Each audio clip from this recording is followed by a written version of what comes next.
Bob, for you, what did you make of Rory's performance last week at Zurich?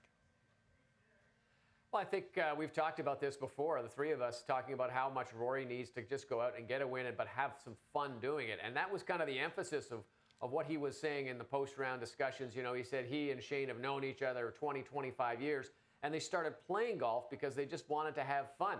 And so I think you saw that. They were laughing. They were a little bit looser. And I think this could really move Rory's game forward as you go into the rest of the summer. And it's important to notice here, too, for Shane Lowry, this is a big win. He was not in the signature events. Now with this win, he gets in there. He can plan his summer a little bit better over the next 3 or 4 months instead of just trying to wait and figure out where he was going to get in.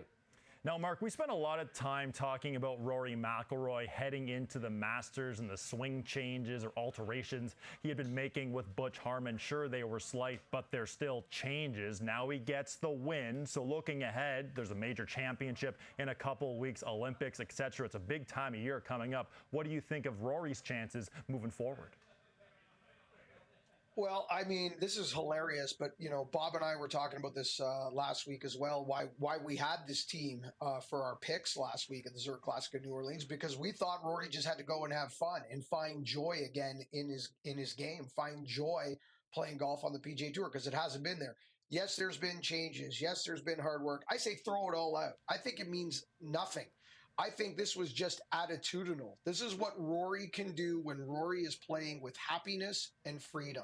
He was driving it like a god again. Lovely pitch on the 72nd hole to set up that putt for Shane Lowry to force the playoff.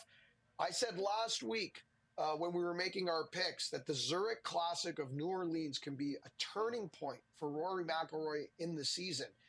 And now I think it truly can be, if he can remember, Adam, what it felt like to play with happiness and freedom and bring this to the remainder of his schedule. Because the Rory McIlroy we've seen so far this year, especially at Augusta, looked like a guy who was playing in pain and did not look like a guy who wanted to be there.